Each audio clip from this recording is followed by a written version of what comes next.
नमस्कार दोस्तों। तो नरेंद्र मोदी के दोस्त ने पलटी मार दी।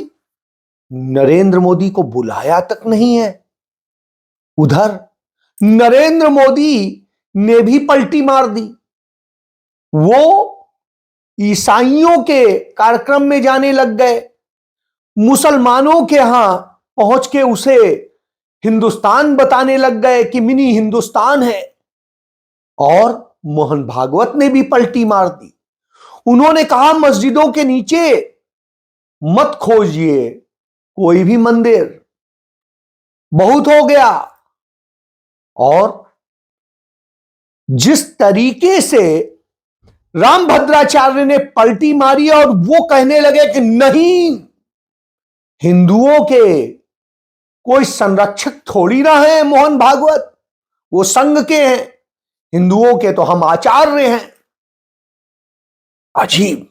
उधर आदित्यनाथ पलटी मार रहा है कि उसका जो संप्रदाय है, नाथ संप्रदाय, जिसे मुस्लिम्स ने ही पनपाया, उन्होंने ही जगह दी, उन्होंने ही आगे बढ़ाया, उन्हीं को गाली देता है, उन्हीं को मारने की बात करता है, औरंगजेब के वंशजों को गाली देता है।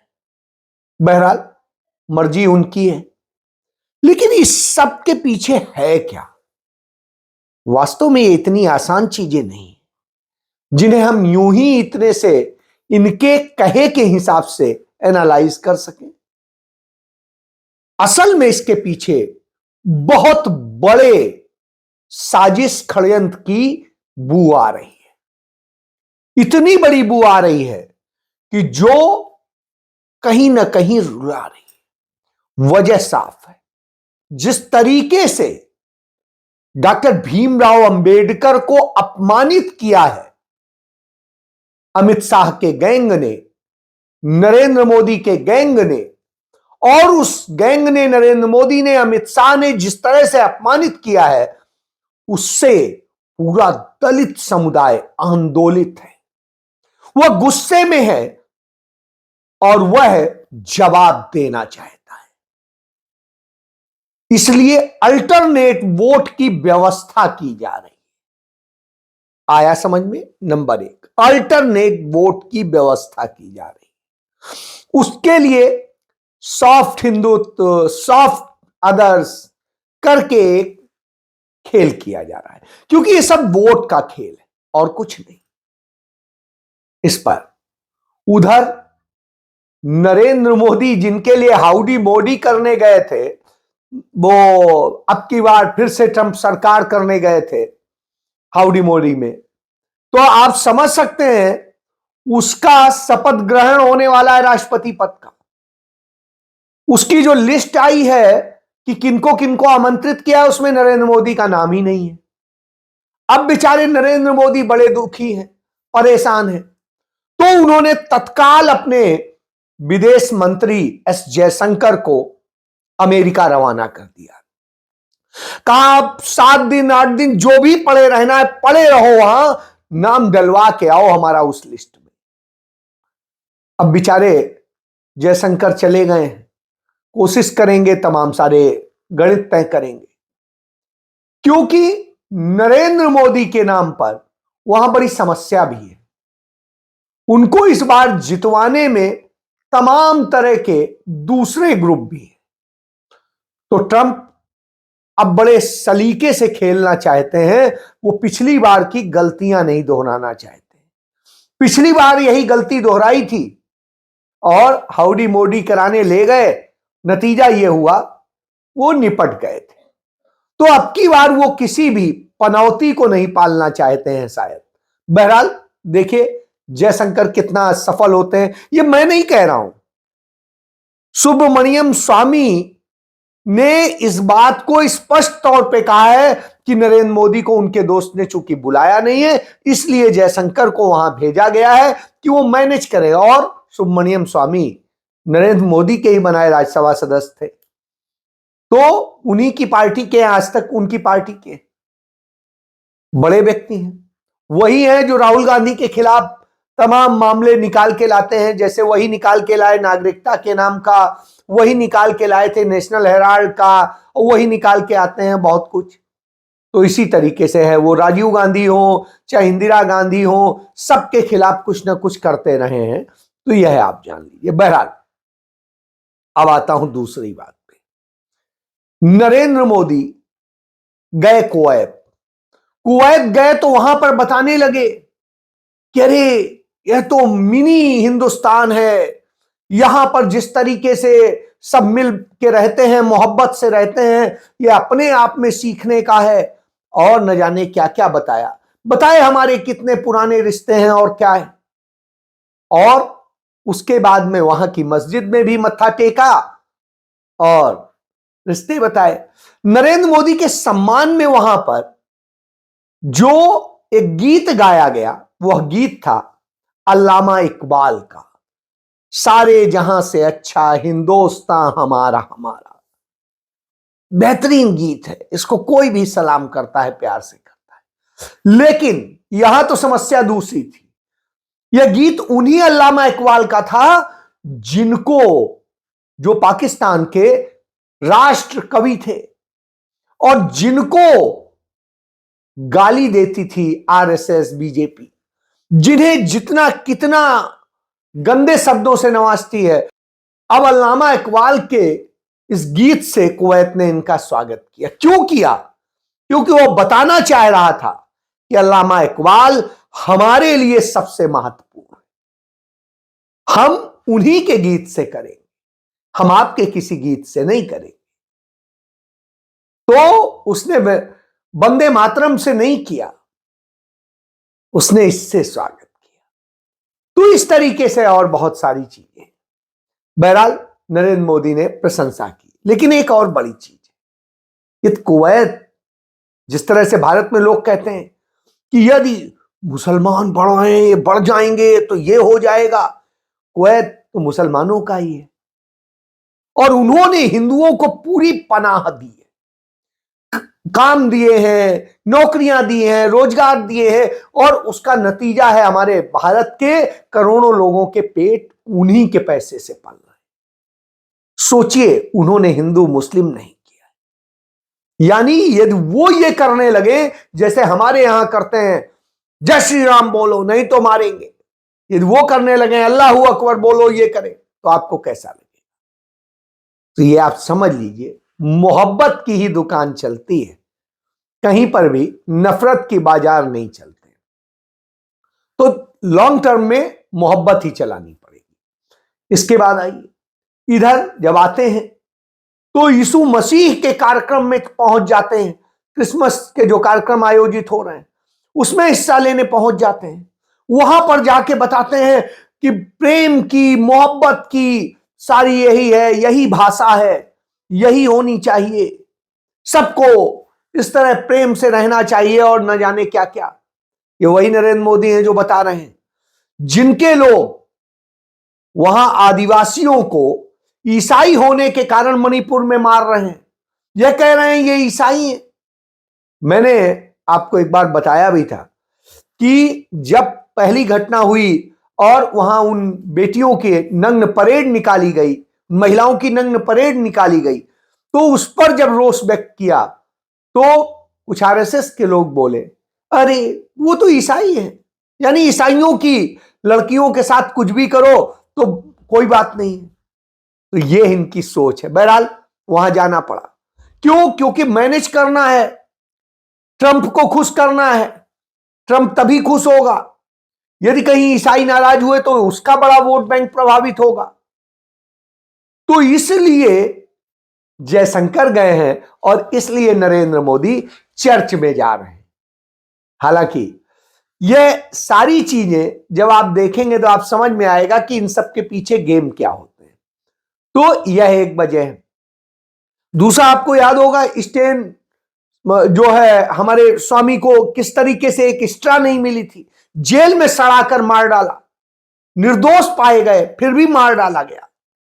उधर आपको याद है कि जो पादरी थे वो पादरी को उड़ीसा में जो नरेंद्र मोदी का मंत्री भी था, अभी ड्रामेबाज सांसद है, वो प्रताप जो है सारंगी, उसने किस तरीके से उन लोगों ने मार डाला था, उनके छोटे छोटे बच्चों को भी जला के मार डाला था, सबको आग में जला दिया था, भून दिया था।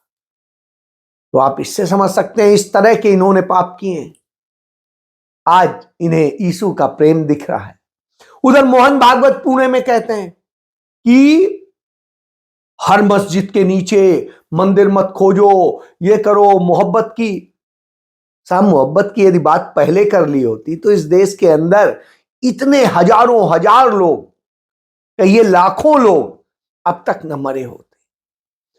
हिंदुओं के भी मरे, मुस्लिम्स के भी मरे, ईसाइयों के भी मरे, तमाम कौमों के मरे। बहरहाल अब उन्हें याद आ रहा है, अब उन्हें यह याद आ रहा है। और जब वो इस तरह से बोलते हैं कि हिंदू धर्म को सही अर्थों में समझिए, यह नहीं है, तो यही बात तो हम समझाते आ रहे थे, यही बात शंकराचार्य समझाते आ रहे थे, यही बात तो राहुल गांधी ने कही थी कि इनका हिंदुत्व हिंदुत्व नहीं है। हिंदू धर्म क्या है? हिंदू धर्म असल में प्रेम का धर्म है। यही बात तो संसद में कही थी और उन्होंने सारे धर्मों के बारे में बताया था, भगवान शिव की अभय मुद्रा के बारे में बताया था। बहरहाल अब जब वो ये कहते हैं तो इन्हीं का ही पिट्ठू जो है वो रामभद्राचार्य, वो कहता है कि मोहन भागवत कोई हिंदू धर्म के ठेकेदार थोड़ी नहीं, संरक्षक थोड़ी नहीं है, उसके संरक्षक तो हम लोग हैं, आचार्य हैं। जब वो ये बताते हैं कि हम हैं, ये धर्म को बचाएंगे, तो बड़ा अजीब लगता है। क्यों? क्योंकि इन्होंने धर्म को काहे को बचाया? इन्होंने तो उल्टा धर्म को बदनाम किया है। ये कह रहे हैं हम खोजेंगे, हम करेंगे। तो देखिए, दो विरोधाभासी बातें हैं। ये कहते हैं, उधर यही बात तो राहुल गांधी ने कहा था कि संघ थोड़ी ना ठेकेदार है, ये थोड़ी ना, बीजेपी थोड़ी ना ठेकेदार। हिंदू धर्म जो है, जिसे सनातन कहिए, कुछ कहिए, वैदिक धर्म कहिए, ये वास्तव में मोहब्बत का है। ये मनु संहिता वाला नहीं है। ये वेदों में मिलता है, पुराणों में मिलता है, उपनिषद में मिलता है। उनको पढ़िए, उनसे जानिए। बहरहाल, तो अब ये नफरत की दूसरी कहानी धारा बहाना चाहते हैं और वही खेल हो रहा है।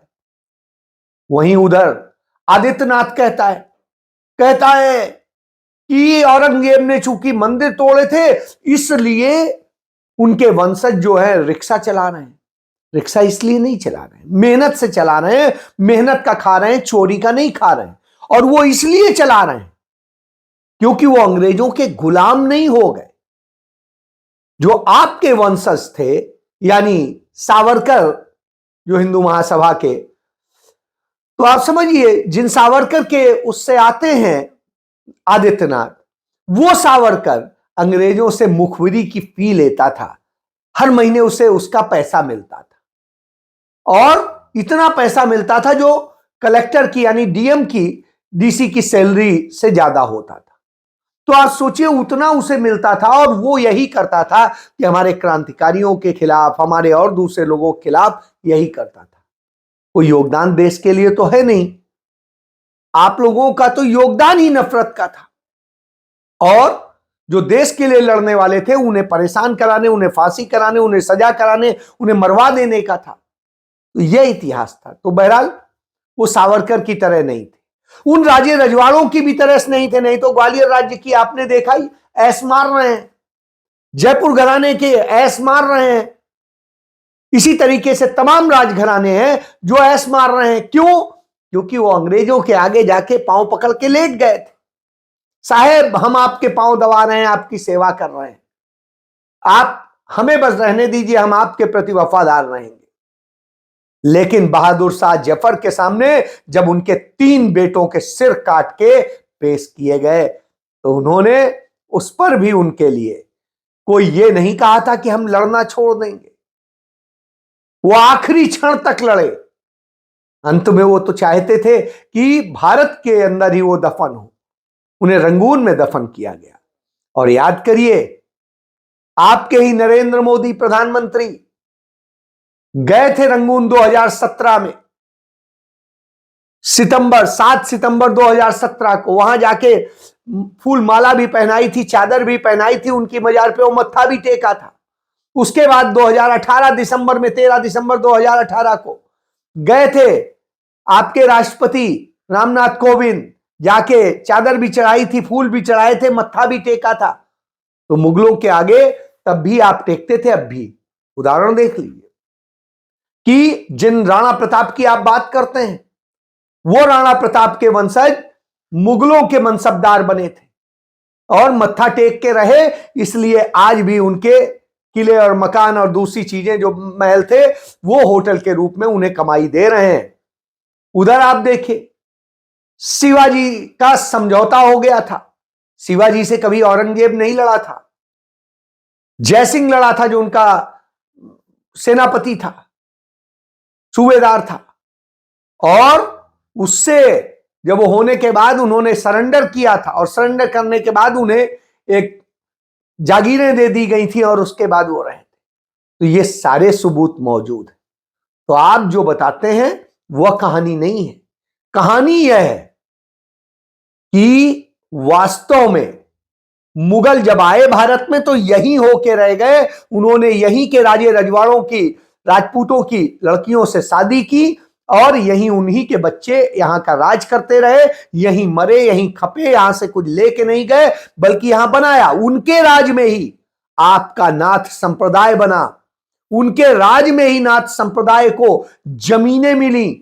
आपका जो मंदिर गोरखपुर में बना है वो मुस्लिम शासक की ही दी हुई जमीन है, और इसके अलावा और तमाम चीजें दी गई, आपको आगे बढ़ने का अवसर दिया गया। और रही बात मंदिर तोड़ने की, तो जितने कभी भी मुस्लिम शासकों ने नहीं तोड़े होंगे, उससे ज्यादा मंदिर नरेंद्र मोदी और योगी आदित्यनाथ के शासनकाल में अयोध्या में, वाराणसी में और दूसरी जगह तोड़े गए। तो यह अपने आप में सबूत है कि आप सबने किया है। वहां पर भी तोड़े गए, लेकिन मस्जिदें भी तोड़ी औरंगजेब ने, दरगाहें भी तोड़ी, मजारें भी तोड़ी, लेकिन आपने मंदिर भी तोड़े और मस्जिदों को जो किया होगा बहुत थोड़े से होंगे। यानी ये सबूत है इस बात का कि आप असल में झूठ बोलते हैं, कायरता से करते हैं, लेकिन जब हालत बिगड़ जाती है तो सरेंडर हो जाते हैं, और वही क्रम चल रहा है।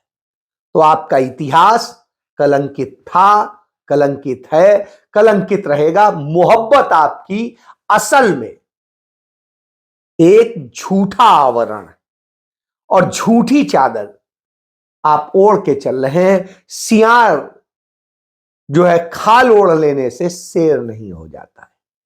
तो यह सत्य है कि मोहब्बत की दुकान तो राहुल गांधी ही खोलते हैं। और उसका एक ताजा उदाहरण कि राहुल गांधी गए, सब्जी मंडी भी गए, उस दलित को जहां मारा गया वहां भी गए, और जगह गए, क्योंकि जिस तरह से दलितों पे अत्याचार हो रहा है, डॉक्टर भीमराव अंबेडकर का अपमान हो रहा है, कांग्रेस पार्टी 7 दिनों से आंदोलन चला रही है। और राहुल गांधी सब्जी मंडी गए, उस दर्द को भी साझा किया जो लोग फेस कर रहे हैं। तो यह सत्य है, इसको आप जान लीजिए। इसलिए आप डर गए हैं और दुनिया में आप अकेले पड़ गए हैं विश्वगुरु बनने के चक्कर में, कहीं के नहीं रह गए, इसलिए आप झुके घूम रहे हैं।